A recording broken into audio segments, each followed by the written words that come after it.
Hi, my name's Yraceburu, and I'm a Native American spiritualist, and I'd like to take you to my favorite place, a place that has always been there for me. Well, this is it. What do you think? Give me a second. Let me get a fire going, okay? And then we're going to talk. Just like the old days when my grandpa would send me here and we would discuss all the things of the universe. There once was a boy who imitated the ways of the bear, and indeed he much resembled that animal. When he played with other boys of his village, he would pretend to be a bear, and even when he grew up, he would often laughingly tell his companions that he could turn himself into a bear whenever he liked. His resemblance to the animal came about in this manner. Before the boy was born, his father had gone on the warpath, and at some distance from his home had come upon a tiny bear cub. The little creature looked at him so wistfully and was so small and helpless that he could not pass by without taking notice of it.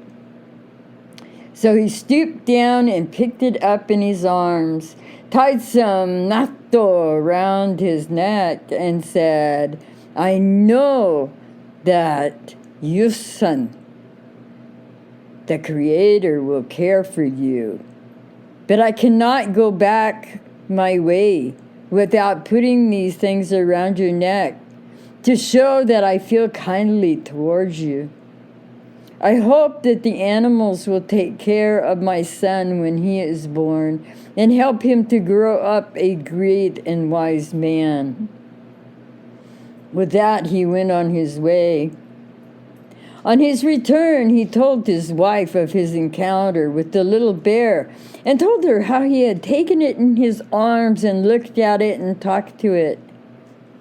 So when his son was born, he was found to have the ways of the bear, and they become more and more like that animal the older he grew. The boy, quite aware of the resemblance, often went away by himself into the forest, where he used to speak to Medicine Bear. On one occasion, when he was quite grown up, he became the head of his clan. And they were traveling one day when they were fallen upon by another tribe. Taken completely off guard, no one survived. The part of the country in which this happened was known to be the home of the great Medicine Bear. So as it was, when the bears came and saw his body,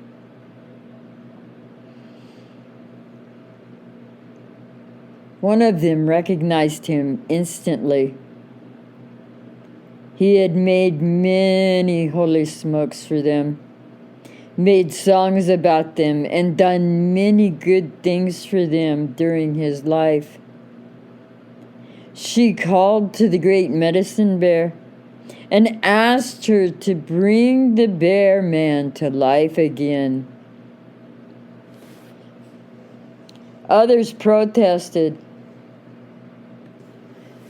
that there was very little that could be done. Nevertheless, Grandmother Medicine Bear said, "I will try. If the sun were shining, I might succeed. But when it is dark and cloudy, I dream." The sun was shining the next day. Long intervals of clouds came in, but the bears sat around collecting all the things they needed to work on the bear man. With their magic medicine, they worked till he showed the signs of coming back into his body. And they worked and they worked and they worked, and finally he regained consciousness. And finding himself in the presence of the bears was completely at a loss as to what had happened.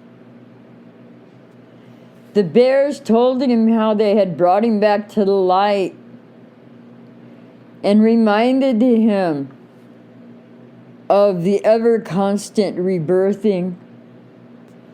Gratefully, he acknowledged his guardians. He was still very weak, and so he accompanied them into their den. And he frequently fainted, drifting between waking reality and the dream. But before long, he recovered his strength, and as well as ever, during his stay with the bears, he was taught all the things that he knew, and that was a great deal. For Bear is our older sibling. They have taught us about how to be in our relationships with one another and to give thanks to the sacred parents who have made us strong and given Bear wisdom and presence in our lives. Finally, he told them he must return to his own people, where he would become a very great healer. He would never forget the bears or cease to use their magic, for this was who he was. I shall look after you, he concluded, and we will grow together. This tree, pointing to a cedar tree, shall be our protector. It never becomes old, and it is always fresh and beautiful. And if a thunderstorm should come while you are here, throw some cedar wood on the fire, and you will be safe. When he arrived at his home, he was greeted with amazement. Everyone thought he was dead, that he had perished. But when he convinced his parents that it was he, their son, they received him joyfully. When he embraced his friends and had been congratulated by them on his return, he told them about the bears who were waiting outside the village, taking presents of natto, sweet-smelling flowers, clay, beads, jerky. He returned to them and again talked with the medicine bear. The latter hugged him, saying, "As my fur has touched you, you will be great. As my paws have touched your hands, you will be fearless. And as my mouth touches your mouth, you will be wise." And with that, the bears departed. True to his words, the animal had made the bear man one of the greatest healers. He was Sachi, runs in the light. For once he had climbed out of the darkness. He was the originator of the bear dance, which we still practice to this day. He lived to an advanced age, greatly honored by his family, Naene, and so it is.